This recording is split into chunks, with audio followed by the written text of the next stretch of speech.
In October of 1957, Marlon Brando married a woman the world believed was an Indian princess.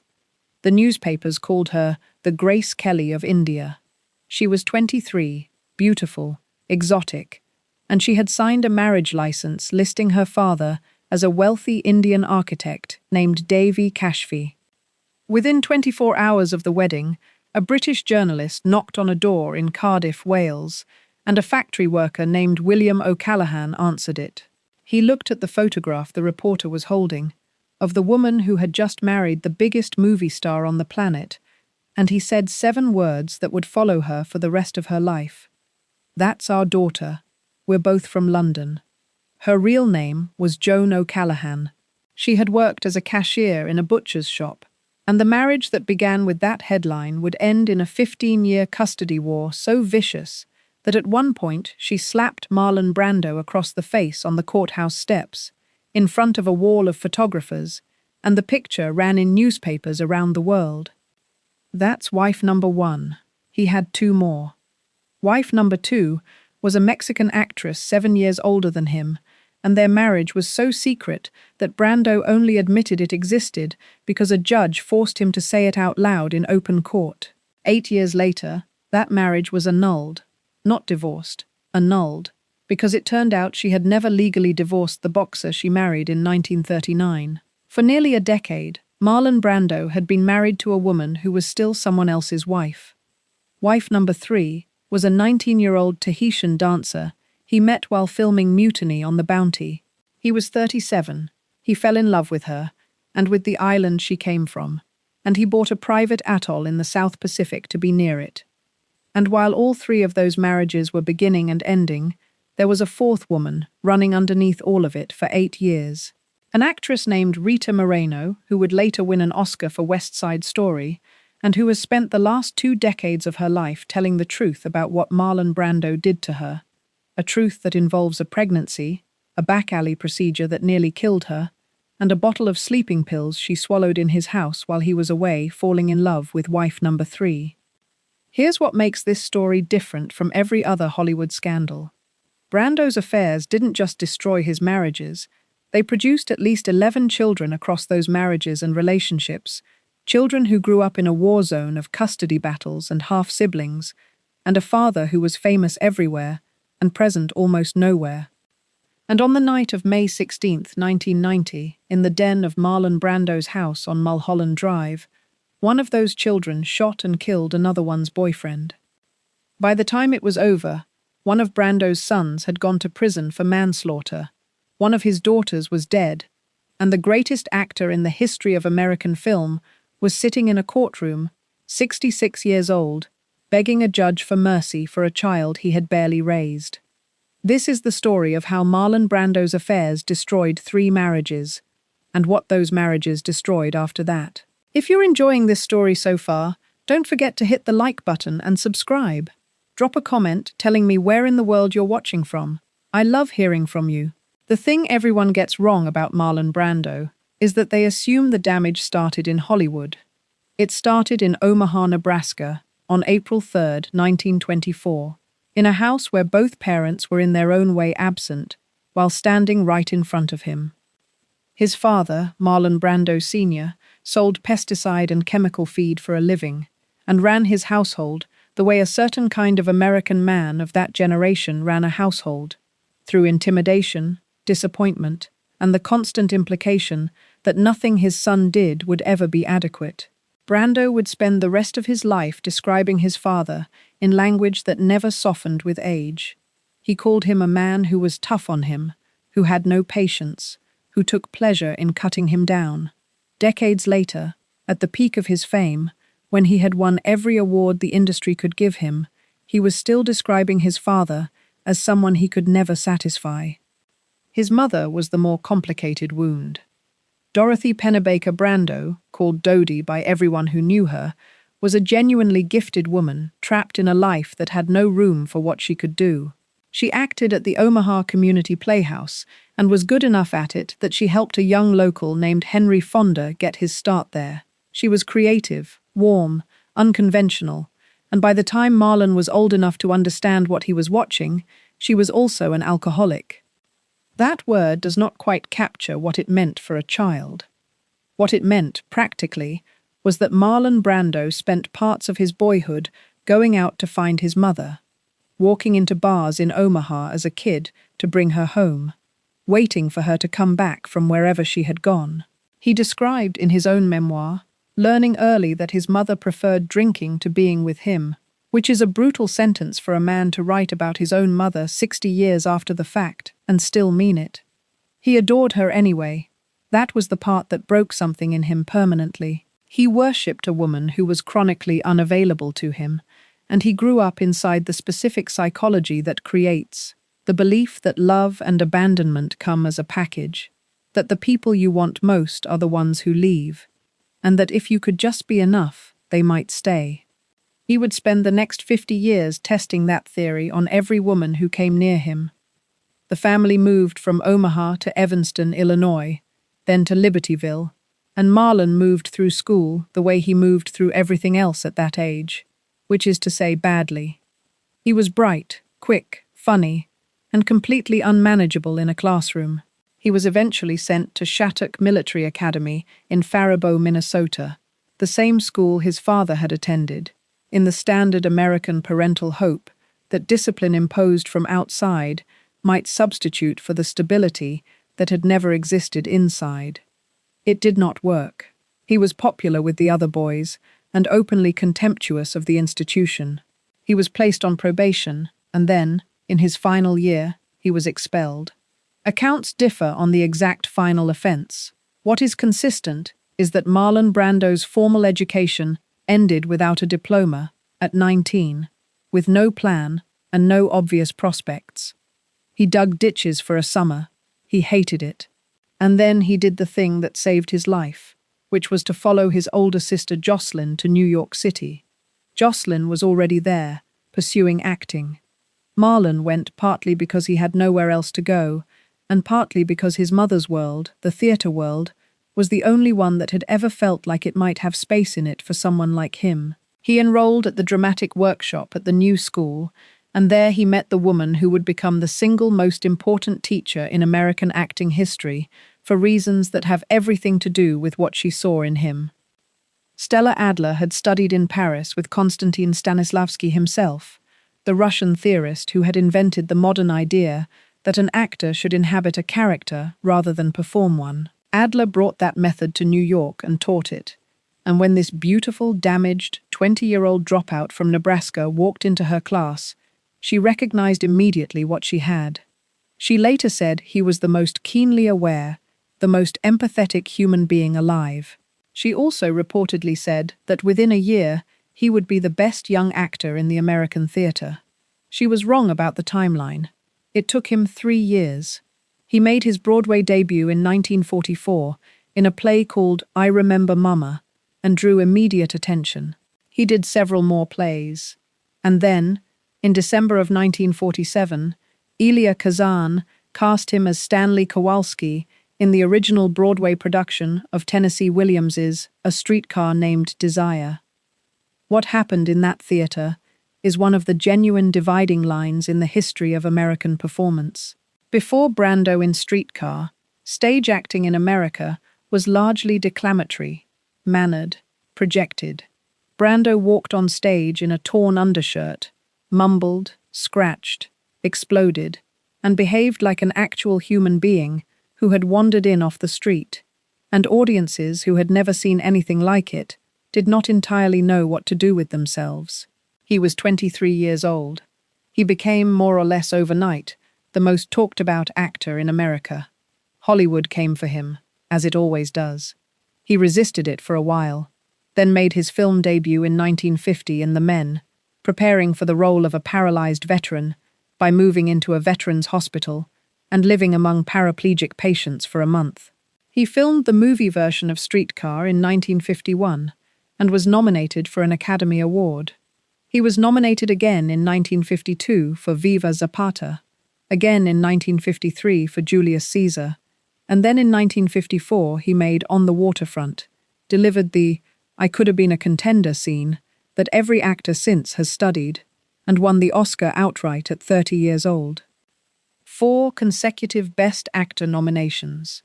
A win, the most influential performance style of the century, invented largely by him. And the same year he stood on that stage holding the Academy Award, his mother Dodie died. He was 30. He had everything the world could give a man, and nothing he had actually been looking for since he was a boy, walking into Omaha bars to bring his mother home. He was, by every account of the people around him at the time, adrift in exactly the way that money and fame make worse rather than better.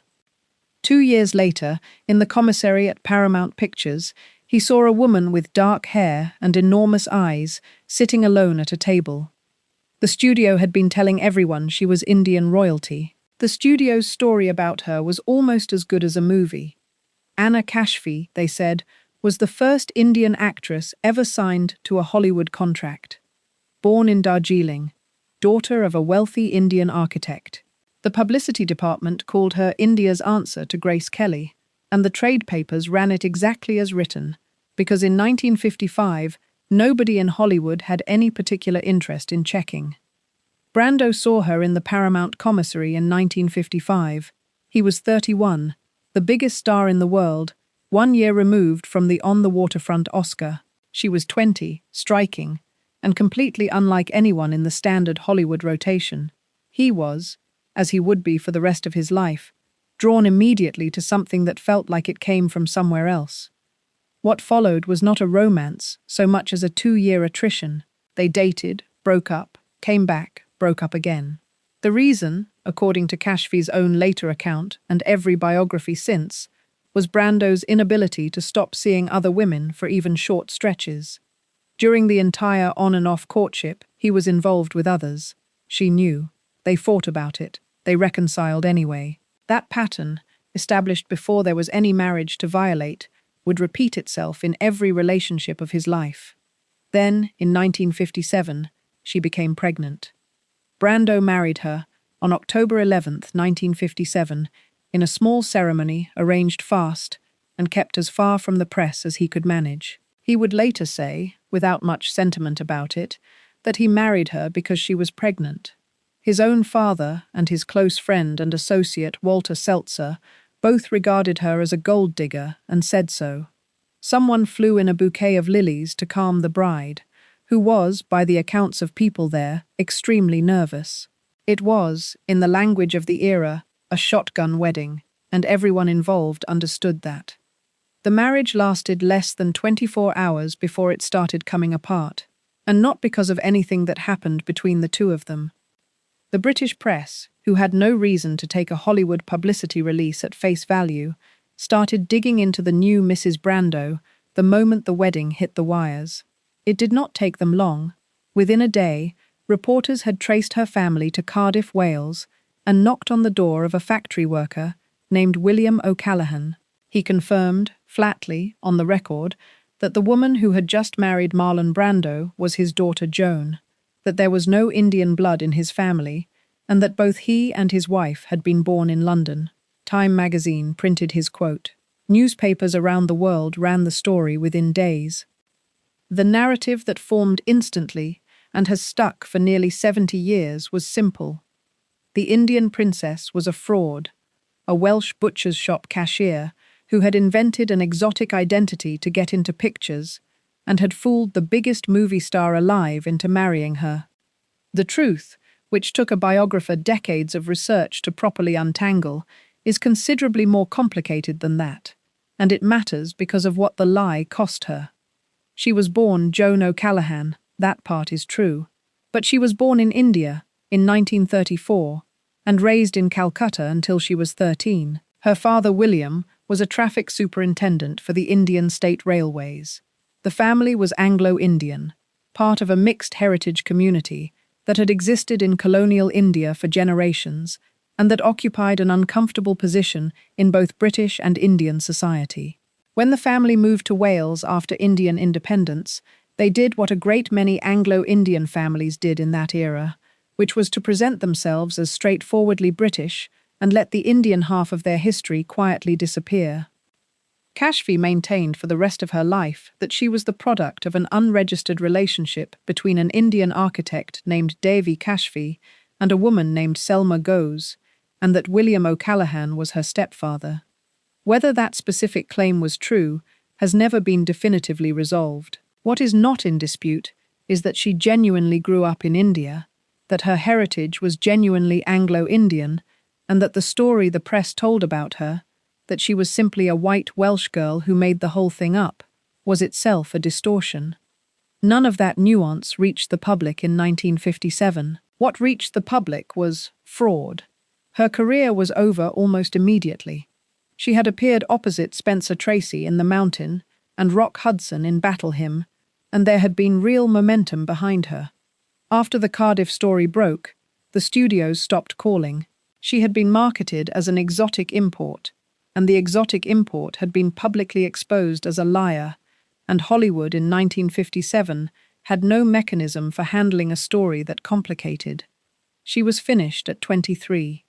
Christian Devi Brando was born on May 11, 1958, 7 months after the wedding. The marriage had already effectively ended by then. Kashfi and Brando separated in 1958 after roughly 11 months of legal marriage, and divorced on April 22, 1959.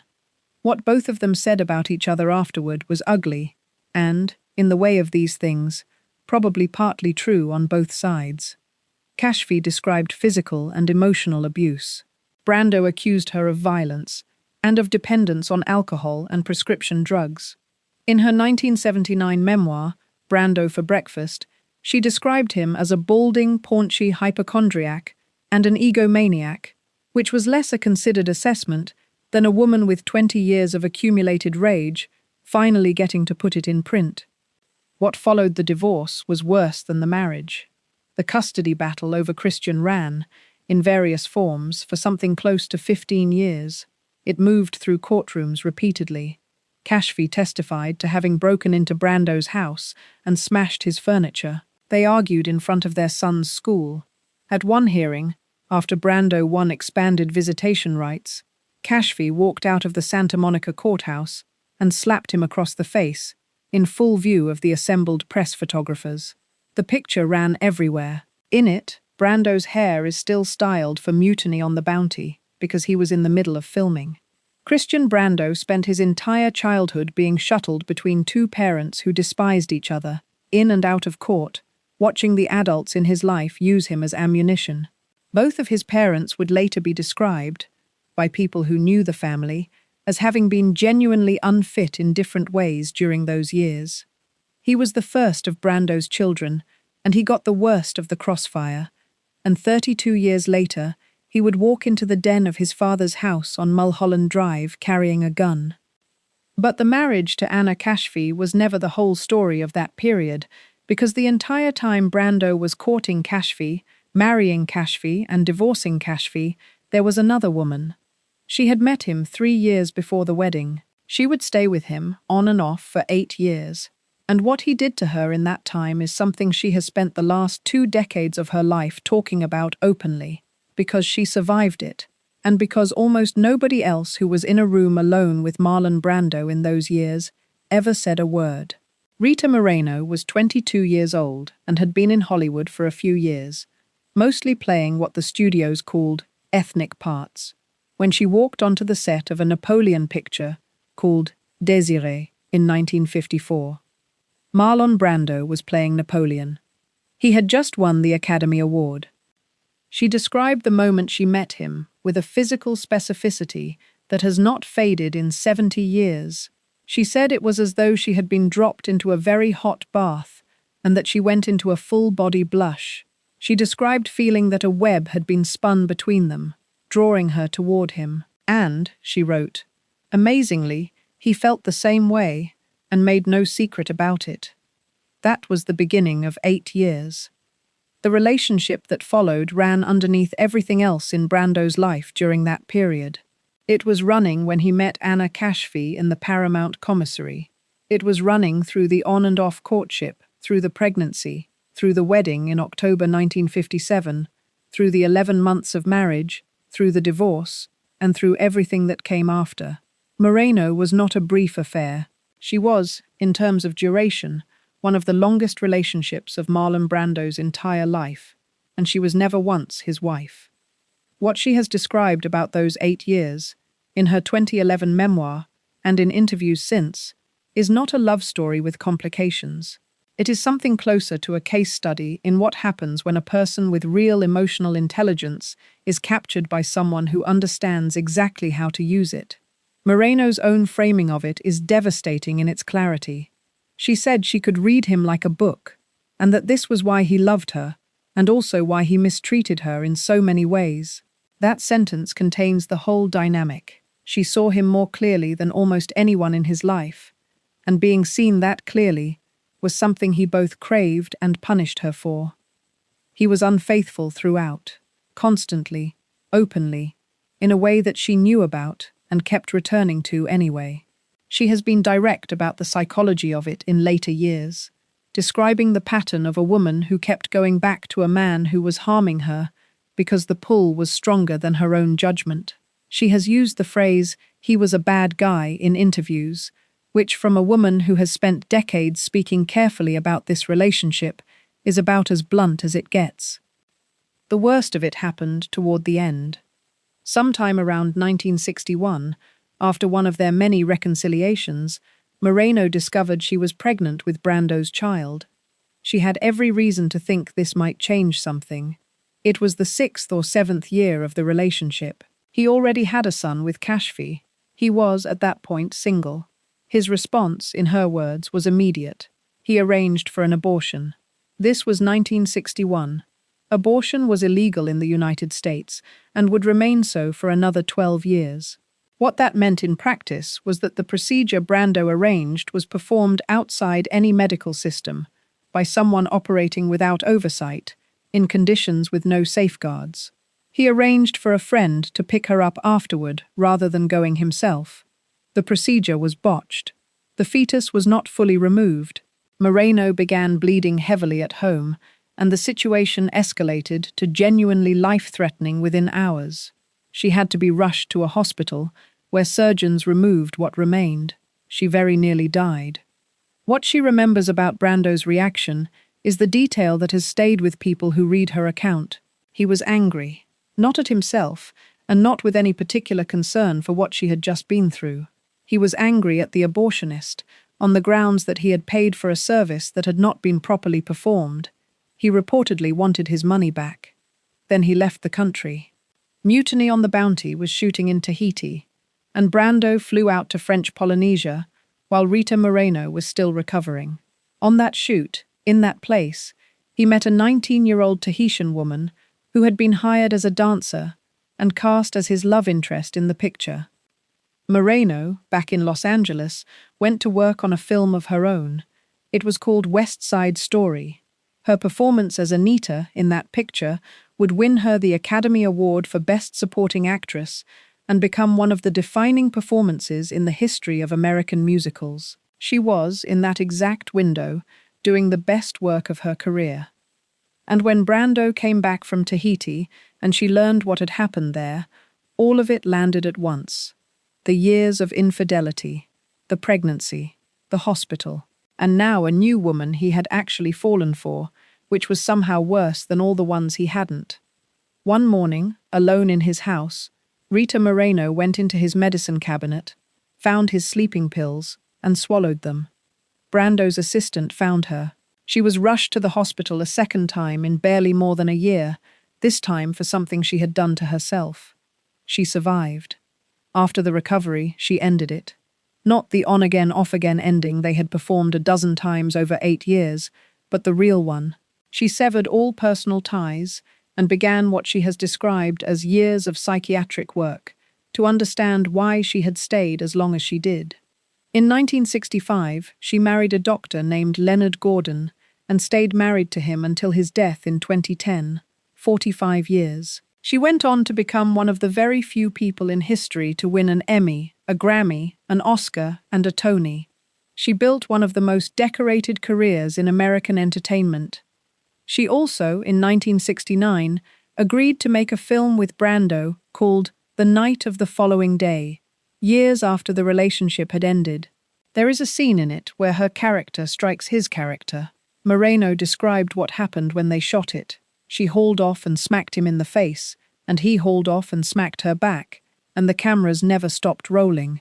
She said afterward that it opened an old scar, the memory of every time he had taken advantage of her, every time there had been other women. Both of them, according to her, kept a photograph of the other for the rest of their lives. Brando, meanwhile, had returned from Tahiti in love with a 19-year-old. But before he could marry her, there was a problem, because in June of 1960, in a ceremony so quiet that the American press had no idea it had happened, Marlon Brando had already married someone else. He would not admit it publicly for another year, and when he finally did, it was because a judge left him no choice. The second marriage is the strangest one, and not because of anything that happened inside it. It's strange because for over a year, the biggest movie star in the world was married to a woman, and nobody knew. Not the press, not the fan magazines, not the columnists who made their living tracking exactly this kind of thing. The wedding happened on June 4th, 1960, and the American public did not find out about it until a courtroom forced the information out of him. Her name was Movita Castaneda, and she had been in Brando's life longer than any of the others.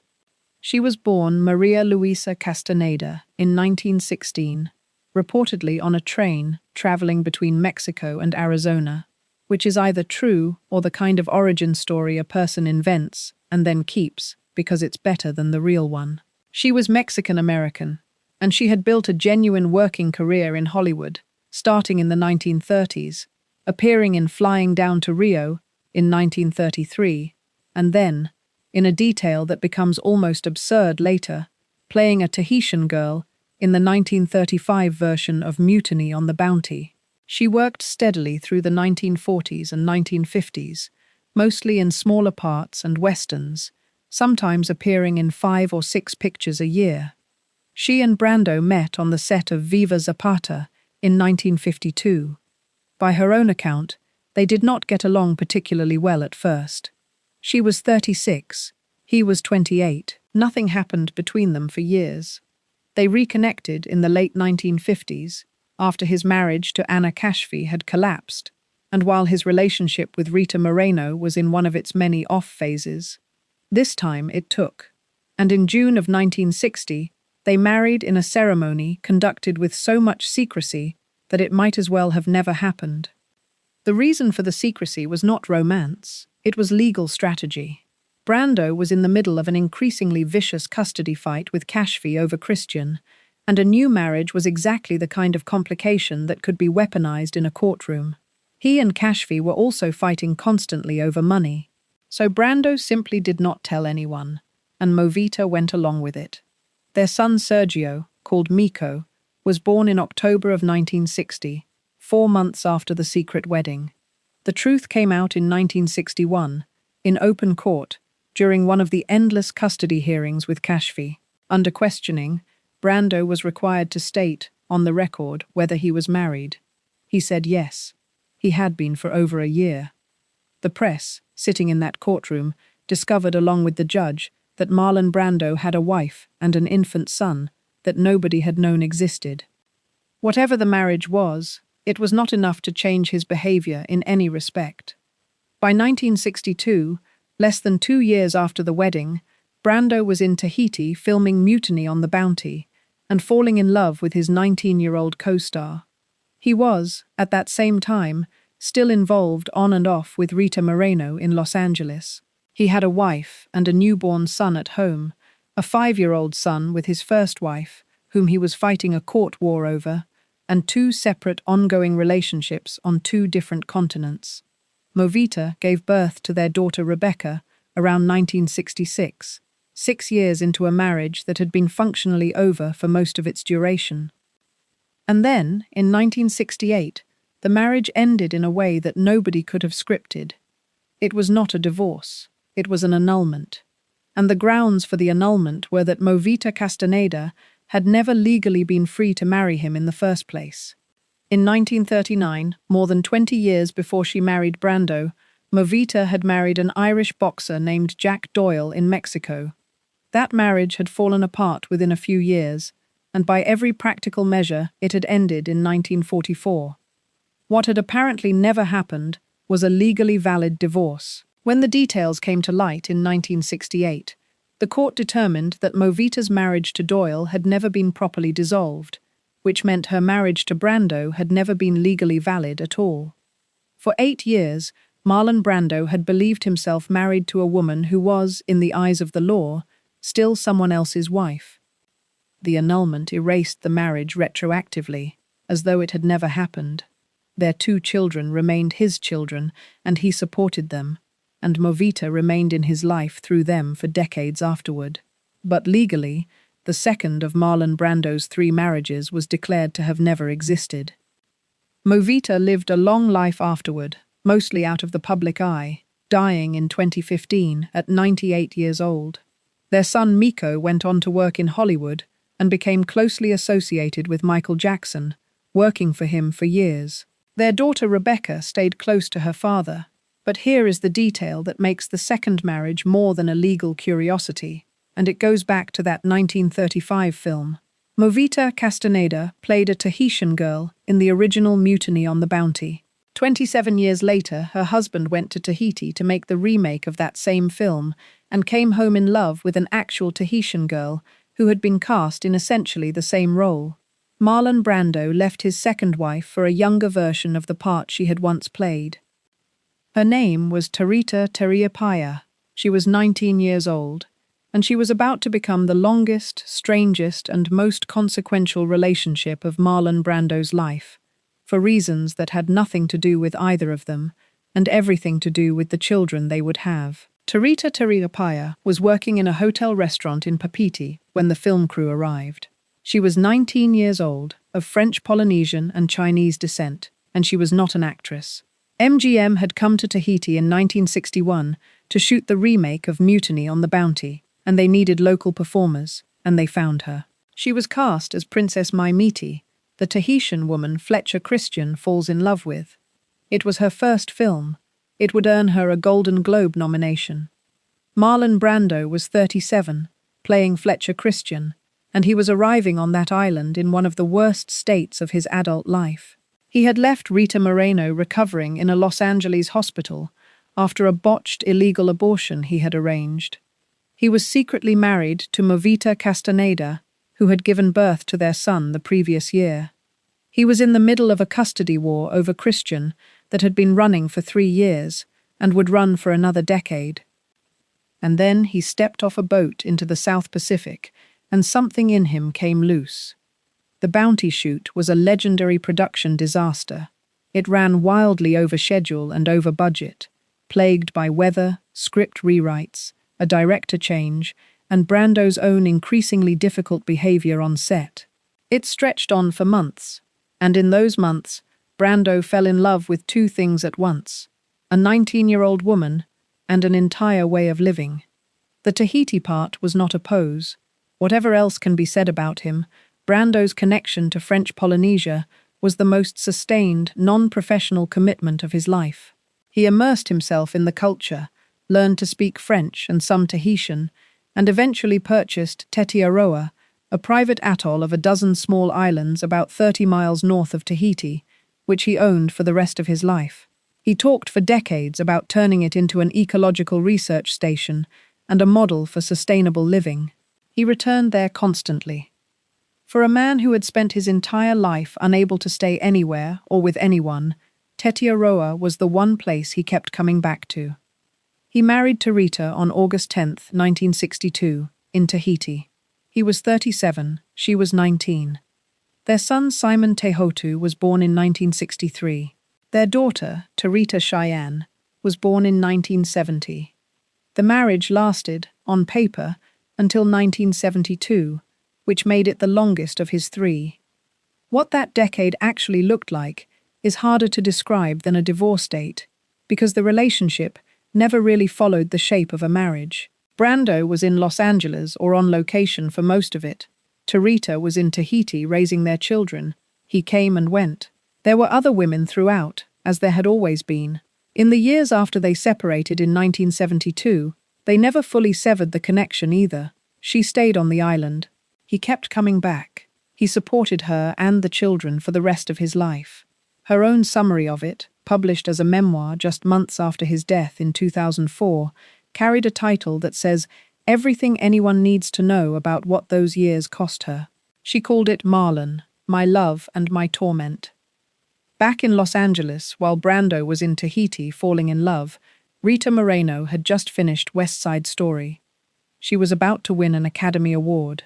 She was, professionally, at the highest point of her life. And when Brando returned from the bounty shoot, and she understood that he had fallen for someone else on that island, everything she had absorbed over 8 years arrived at once. That was the morning she found his sleeping pills in the medicine cabinet.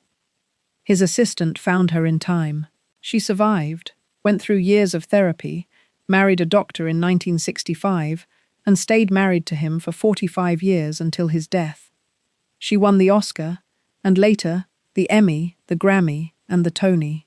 She outlasted all of it. But consider the sequence, because it is the clearest illustration of what Marlon Brando's affairs actually did to the people caught inside them. Within roughly 18 months, he arranged an illegal abortion that nearly killed one woman, left the country while she recovered, married a 19-year-old on another continent while still legally married to a second woman, and returned home to a suicide attempt in his own house. None of those women knew the full shape of what the others were experiencing. That was the architecture of his life. Separate continents, separate households, separate versions of himself, none of them aware of the others. By 1972, Marlon Brando was 48 years old, 3 marriages deep, and about to have the greatest professional comeback in the history of American film. The Godfather came out that year. Apocalypse Now would follow. He would win a second Academy Award and refuse it, sending Sachin Littlefeather to decline it on his behalf in protest of Hollywood's treatment of Native Americans, in one of the most famous moments in Oscar history. The career recovered completely. The family did not. Because by the early 1970s, there were at least 11 children scattered across those 3 marriages and the relationships that ran alongside them. Children in Los Angeles, children in Tahiti, half-siblings who barely knew each other, raised by mothers who in some cases had been rivals, with a father who was famous in every country on earth and reliably present in almost none of their childhoods. 2 of those children in particular were on a collision course that would end, 18 years later, in the den of his house on Mulholland Drive. One of them was Christian, the boy from the first marriage, who had spent his entire childhood being fought over in courtrooms. The other was Cheyenne, the girl from the third, born in Tahiti in 1970, who had grown up on an island half a world away from her brother and had never known her father in any consistent way at all. There is no reliable number for how many children Marlon Brando had. The figure most commonly used is 11. Some accounts say 15. Brando himself, in his later years, was not always certain, and the estate litigation after his death turned up claims that had never been publicly acknowledged during his lifetime. What is documented is that he had children with all 3 wives, with his longtime housekeeper Maria Cristina Ruiz, and with other partners across 5 decades, and that he adopted several more. They were spread across 2 continents and multiple households, and most of them grew up as functionally only children with a famous ghost for a father. Christian was the first, born in 1958 to Anna Kashfi. Everything that happened to him afterward flows from the 15-year custody war his parents fought over him. He was not raised by either of them in any conventional sense. He was moved between them, produced in courtrooms, used as evidence. Kashfi's drinking and prescription drug use worsened through the 1960s. Brando was in Tahiti, or on location, or with whichever woman was current. Christian was, in the accounts of everyone who has written about the family, the child who absorbed the maximum possible damage from 2 parents who hated each other more than they attended to him. At one point during the custody fighting, Brando arranged to have Christian effectively taken and hidden. At another, Kashfi broke into his house and smashed his furniture, which she later testified to in court. Christian watched his mother slap his father on the courthouse steps in front of a wall of photographers when he was 3 years old. The photograph still circulates. He grew into a man with substance problems, a welding job he did off and on, and a permanent, corrosive relationship with his own last name. Friends described him as decent, funny, and profoundly damaged. He drank heavily. He had a temper.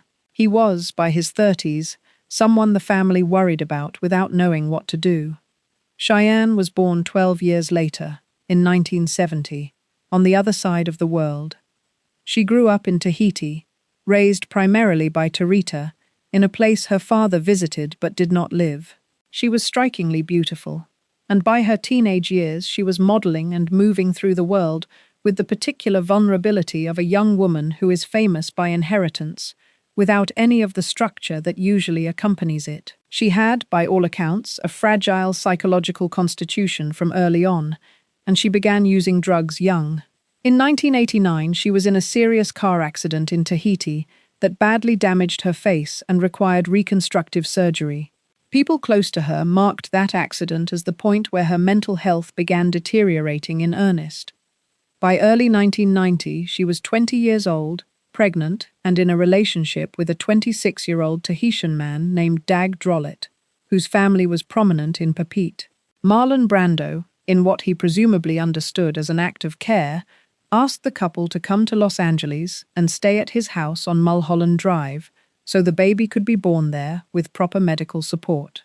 So, in May of 1990, Cheyenne Brando and Dag Drolet flew from Tahiti to Los Angeles and moved into Marlon Brando's home. Christian Brando, 32 years old, was also around the house. These two people, half-siblings who shared a father and almost nothing else, had grown up on opposite ends of the planet, with entirely different mothers, different languages, different childhoods, and no meaningful shared history. They were now living under the same roof for the first time in their lives, in a house belonging to a man neither of them had been raised by. 10 days later, one of them was dead. On the night of May 16, 1990, Christian and Cheyenne went out to dinner together. According to what Christian told detectives afterward, Cheyenne told him during that dinner that Dag Drolet was physically abusing her. She was pregnant. Christian had been drinking. They came back to the house. Christian went into the den, where Drolet was sitting on a couch watching television. Christian was carrying a gun. What happened in the next few seconds has been described in 2 different ways and never fully resolved. Christian maintained, from the beginning and for the rest of his life, that he had gone in to confront Drolet about the abuse, that the two of them struggled over the weapon, and that it discharged accidentally. Prosecutors argued it was deliberate. Dag Drolet was shot once in the head. He died on the couch. He was 26 years old.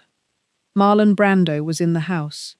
He was 66 years old, one of the most celebrated artists in the history of American film, and he came down into his own den to find one of his children standing over the body of another child's boyfriend.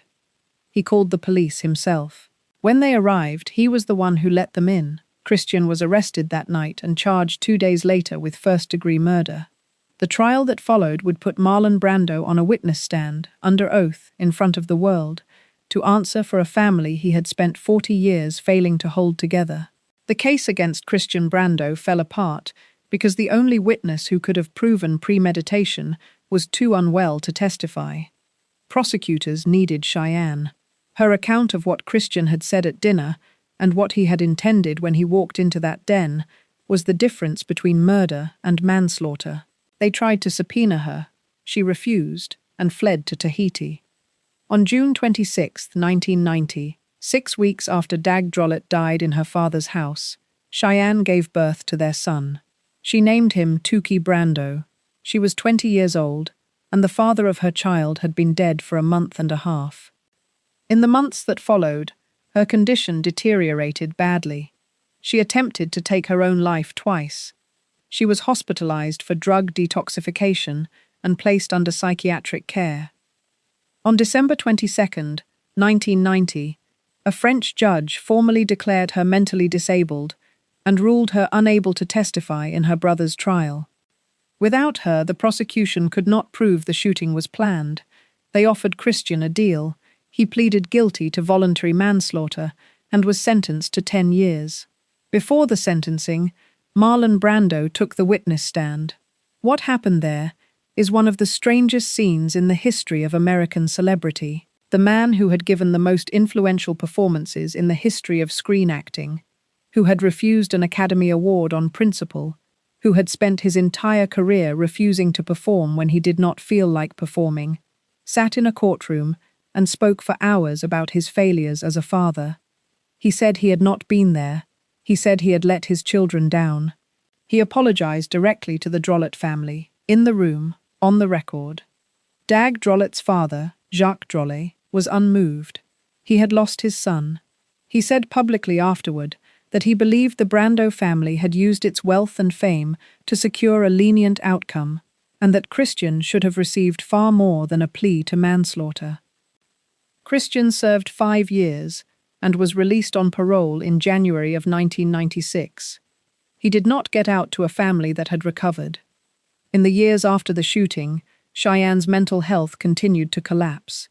She was in and out of hospitals and treatment programs in Tahiti. During that period, she made public accusations against her father, including the claim that he had been complicit in Drolet's death, which she later retracted, explaining that she had made it in the immediate trauma of losing Dag.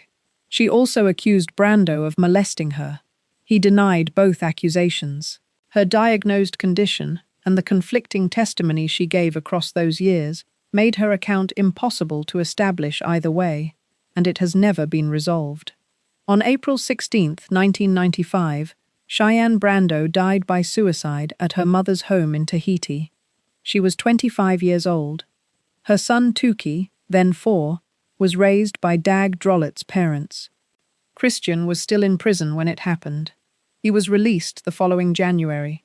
He gave an interview afterward in which he said, about Cheyenne's original claim that Drolet had been abusing her, that he had come to doubt it, and that he felt like a complete chump for believing her. He had killed a man and served 5 years over an accusation he no longer trusted, made by a sister who was, by the time he understood that, already dead. Christian Brando died on January 26, 2008, from complications of pneumonia. He was 49. Marlon Brando outlived his daughter by 9 years and died 4 years before his eldest son. He spent the last decade of his life largely reclusive at the house on Mulholland Drive, in declining health, his weight, and his finances both out of control, doing occasional paid work he did not care about. He published a memoir in 1994. He kept the atoll in Tahiti. He died on July 1, 2004, at the Ronald Reagan Ucla Medical Center of respiratory failure. He was 80 years old.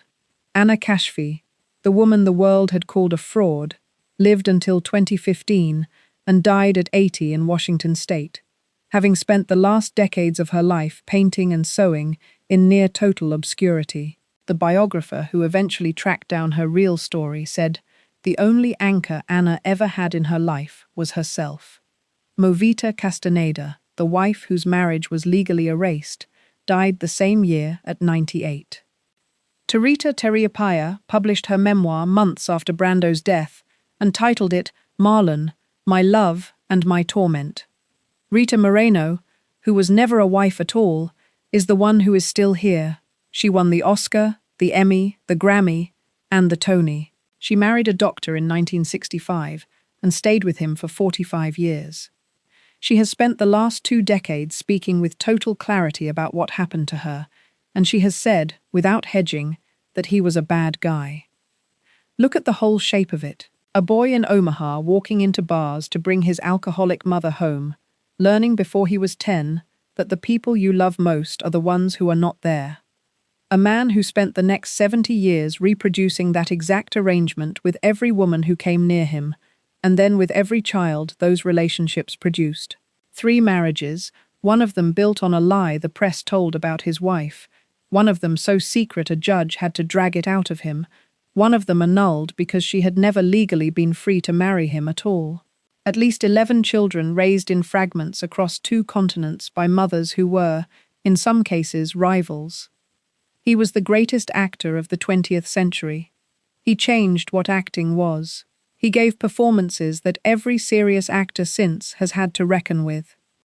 And on a night in May of 1990, in the den of his own house, two of his children, who had grown up on opposite sides of the world, met in a room with a gun, because he had never built anything that could hold them. The affairs destroyed the marriages. The marriages were the smallest thing they destroyed. Thank you so much for watching until the end. If you loved this story, check out the other videos on your screen now. I think you'll really enjoy them. And don't forget to subscribe if you haven't already. See you in the next story.